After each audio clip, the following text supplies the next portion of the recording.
Good afternoon. Please sit down. Thank you, sir. So, Mr. Bhavishya, Yes, sir. tell us something about yourself.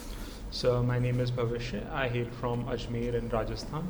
I did my undergrad from IIT Kanpur in computer science and engineering, and then I started pursuing civil service for preparation for civil service exam. How many attempts you have made so far? So this is my second attempt and first interview. Okay, you haven't gone for interview earlier No, sir. on. So, Rajasthan, tell us a few things about the culture of Rajasthan.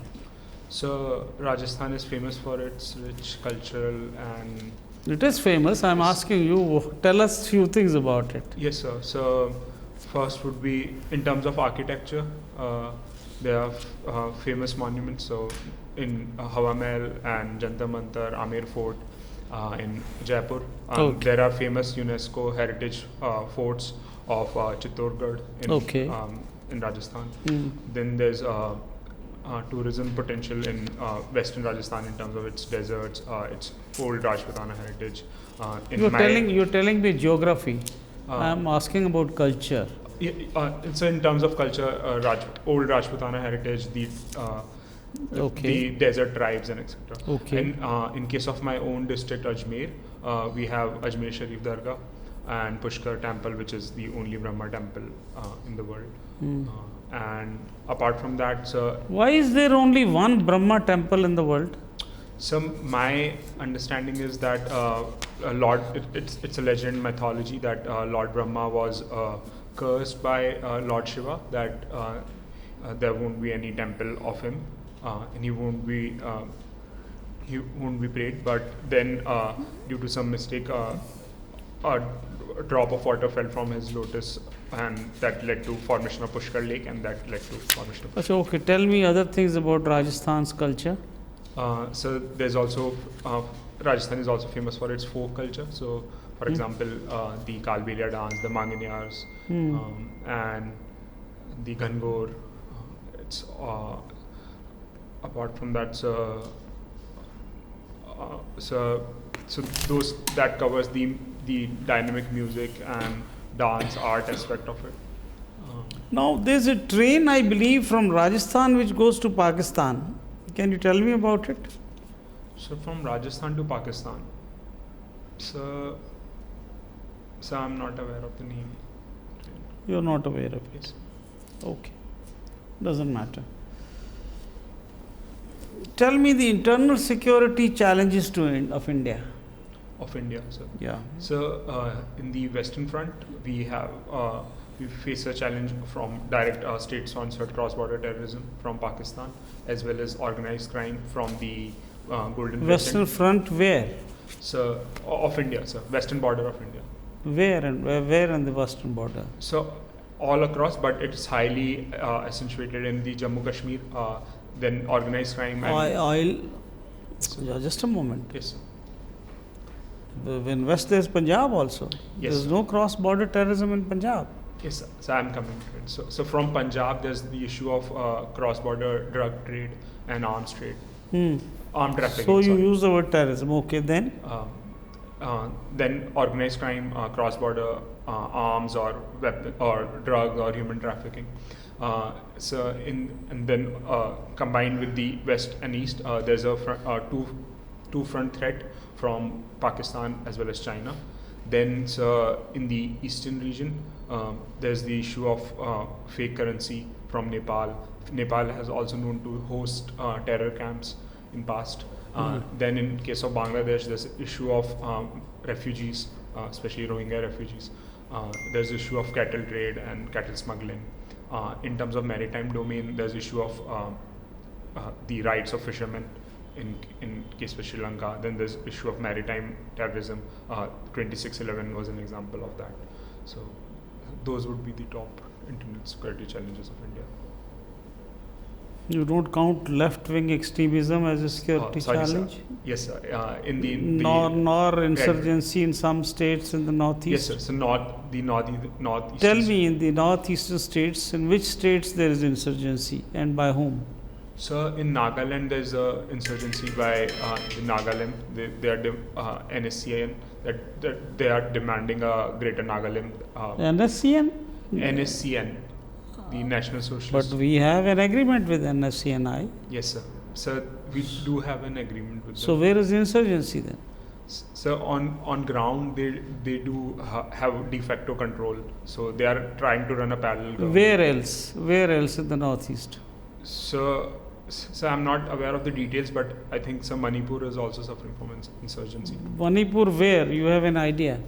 No, sir. Have you heard of Ahom kings? Can you tell me something about Ahom kings? Yes, sir. So Tell me. yes. So the Ahoms were the medieval dynasties in the Assam region. So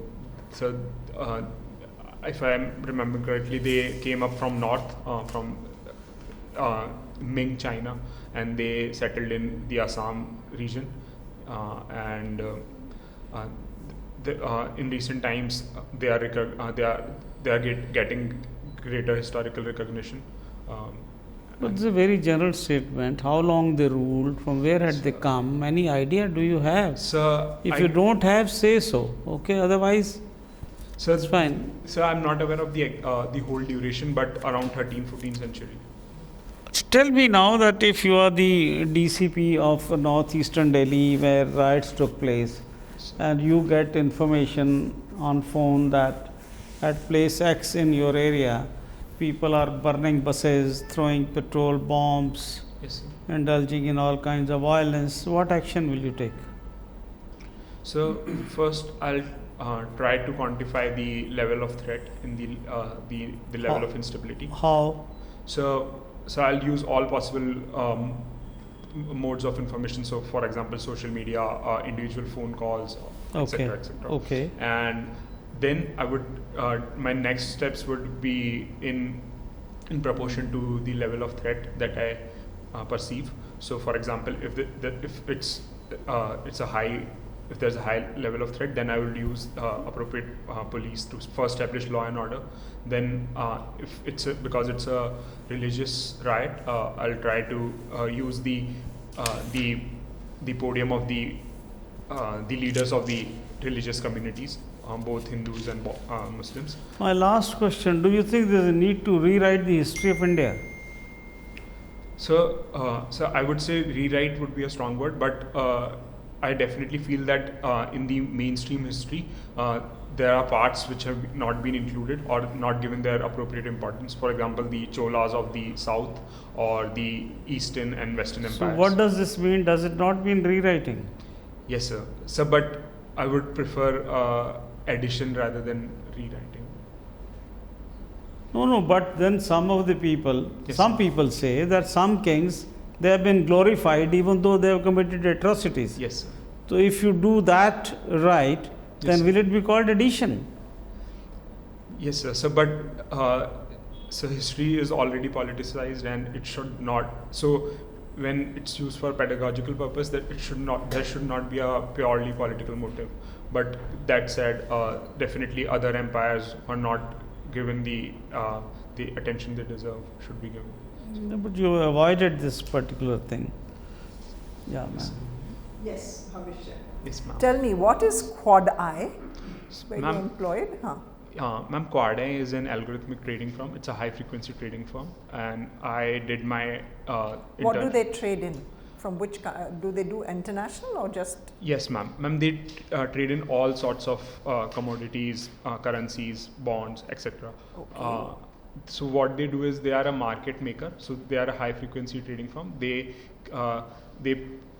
make profits out of their scale. So for example, they will buy a commodity or a share at some price, and they will sell it at At a higher price. And the So they are a difference. market maker.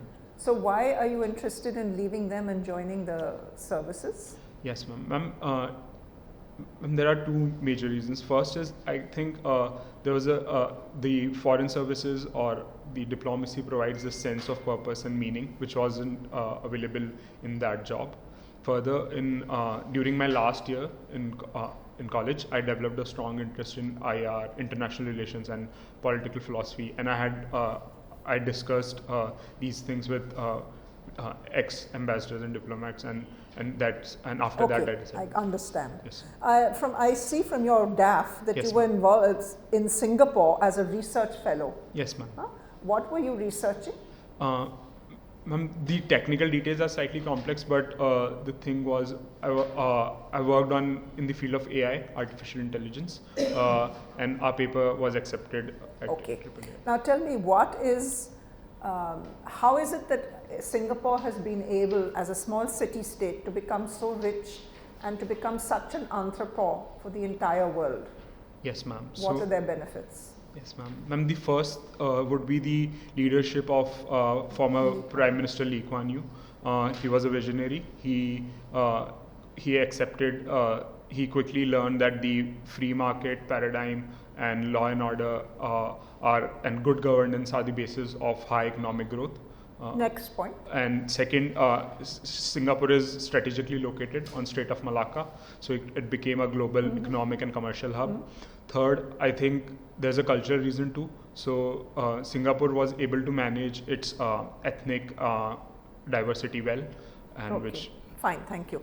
Tell me, you're saying you're China watching. Huh? Yes, ma'am. Okay, what does this involve?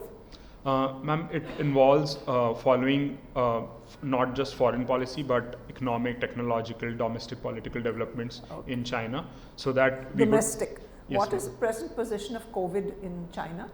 Ma'am, earlier on, China was really good at managing COVID, but now in Hong Kong, their zero COVID policy has failed, and this has led to lockdowns in Hong Kong, Shenzhen, Shanghai. What is the quality of Chinese vaccines? Ma'am, the Chinese vaccines are first, they are old vaccines, so they do not work against the Omicron variant, and they are less effective relative to the mainstream vaccines. Okay. What are the benefits in Indian law for women in particular? Ma'am, in Indian law, ma'am, for ensuring gender justice, there's Prohibition of Domestic Violence Act. There's prohibition of dowry.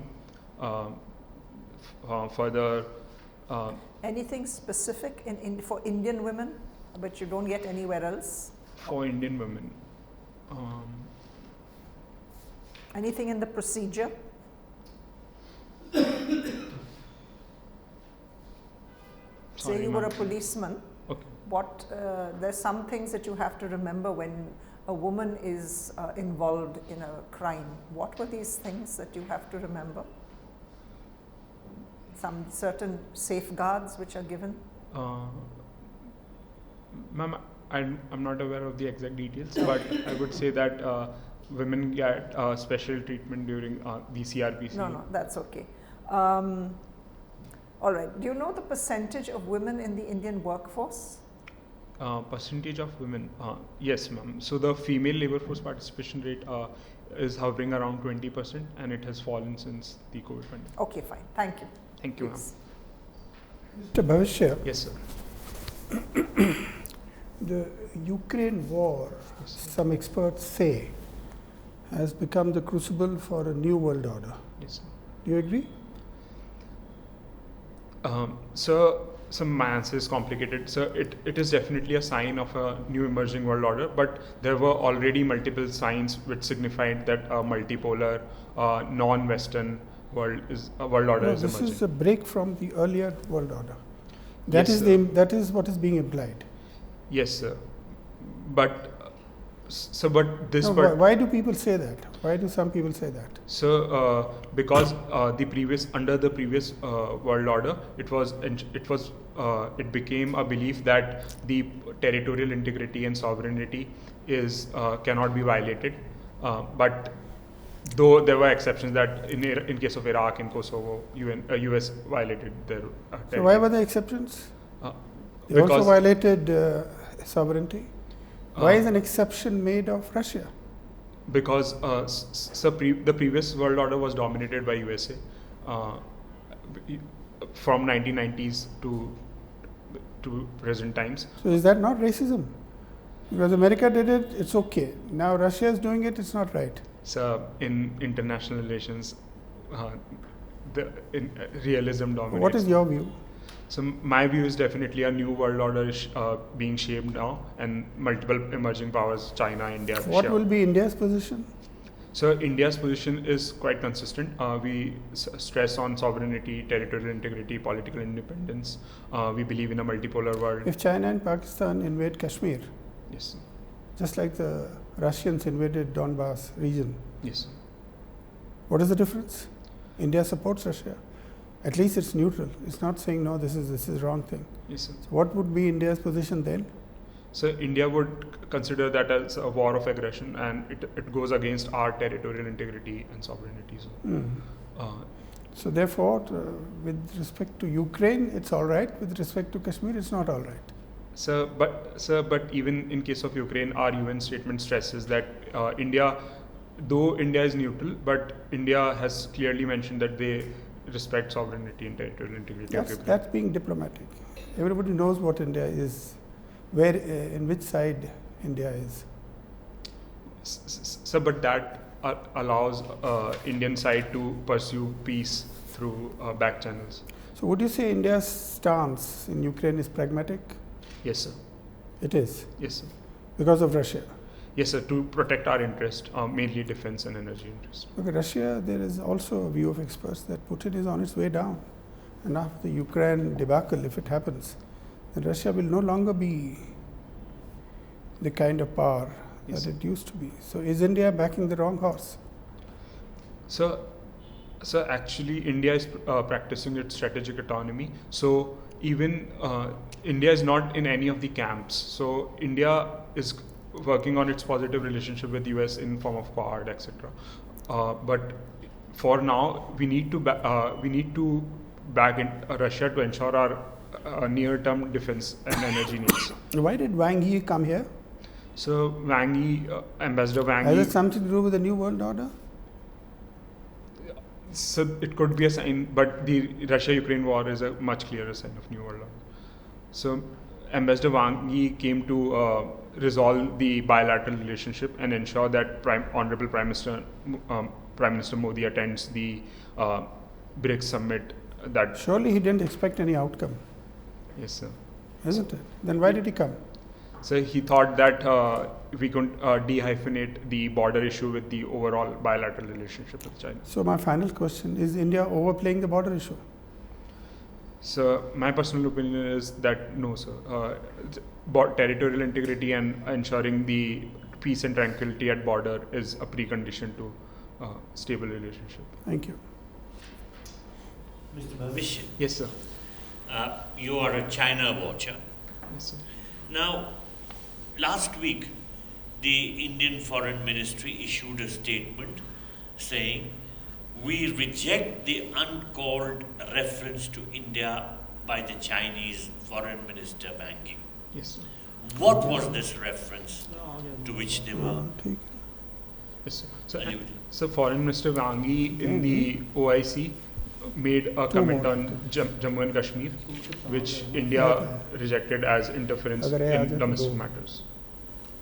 And what was the statement? What exactly was the statement of Wang Yi? What did he say?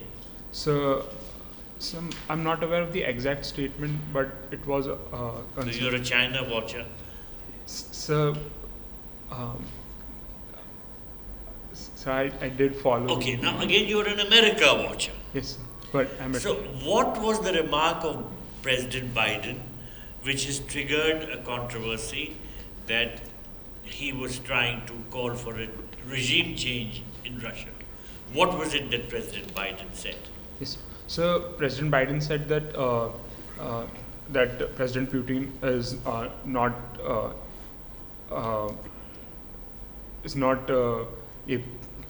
not legitimate president of Russia, and to ensure that future Are stability. you sure this is what he said? So I'm not. So I actually saw the statement, but No, I'm only asking you because you have Yes. referred to your hobby or interest as China watching, Yes, sir. USA watching. yes, sir. So he did call for regime change. some were saying that he mistakenly called for regime change, while he was just saying that President Putin has to And go. what did President Biden say about India's stance in regard to the Ukraine conflict? He used a term which generated a lot of controversy. So he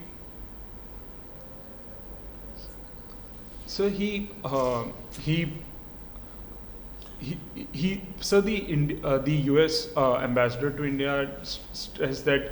But what did President Biden say? So President Biden said that implored India to. This is all very recent. Yes, sir. So President Biden implored India to take a stand with West against Russia. But What term did he use for India's stand? You can't recall. It's been shaky. He says India's stand has been shaky, Okay. which naturally didn't go down well here. Yes, sir. And then the next day, the State Department spokesman referred to India as a partner of, as a USA watcher, So a partner of choice. okay. What does this mean? What did he mean by saying India is a partner of choice? So that it connotes that in the Indo-US relationship is a natural one. We have not just aligned strategic interests, but also our values, our cultures. We are a democratic, open society. Okay, of course, as a foreign service aspirant, you would also be a Pakistan watcher. So I'm aware of things. Now, the ongoing political crisis in Pakistan, Yes, sir. what are the factors which have triggered off this entire movement to get Imran Khan to resign or vote him out? What are the factors? So first would be that Prime Minister Imran Khan has been antagonizing the military intelligence complex of How? Pakistan. So by making negative public comments. Such as? So he said that they are pushing us, that the choices made by the military intelligence complex is not in interest of Pakistan vis-a-vis China, vis-a-vis the Russia-Ukraine war. Second would be the economic logic that there's rising inflation, rising inflation, current account deficit, higher import bill of Pakistan. Further, third would be the Imran Khan government was already on shaky grounds with only 155 votes with 172 required. So that further contributed. Of course, the other issue which is hogging the headlines and in the media is the Ukraine crisis. Yes. Now, in your view, is a settlement of this conflict possible? And if so, what would be the terms of such a settlement? Yes, sir. I think a political settlement is possible. So most likely, sir, the ceasefire would happen across. Russia would demand that Ukraine has to recognize Crimea as well as Donbas region, and maybe some parts of the southern coast of Black Sea. Further, Russia would demand that Ukraine has to stay neutral, not part of EU or NATO. Would Ukraine accept these terms? Sir, it's hard to predict, but given the balance of power, if Ukraine has to accept those. Have the Russians succeeded in their mission in Ukraine, or you think they have not succeeded? So though it's just 1 month of war, but till now they haven't succeeded to the way they thought. Then why should Ukraine agree to Russia's terms if the Russians are not succeeding? Yes, sir. So the Russians are using their the Aleppo or Grozny playbook against Ukraine. They are destroying cities. Recently, Mariupol. So Okay, my last question to you. yes, You're a foreign service aspirant. yes, sir. Now, why is it that we have an embassy in Washington but a high commission in Bangladesh? So my understanding is that the nations which are part of the Commonwealth have high commissions, and others have embassies. Can you name 3 other countries where we have high commissions? So the Commonwealth members: UK, Australia, Canada. Good, thank you. Thank you so much, Yes, sir. Mr. Bhavish. Our discussion with you is over. Kindly wait outside for a few minutes. We'll call you for a feedback. Thank you, sir. Thank you, ma'am.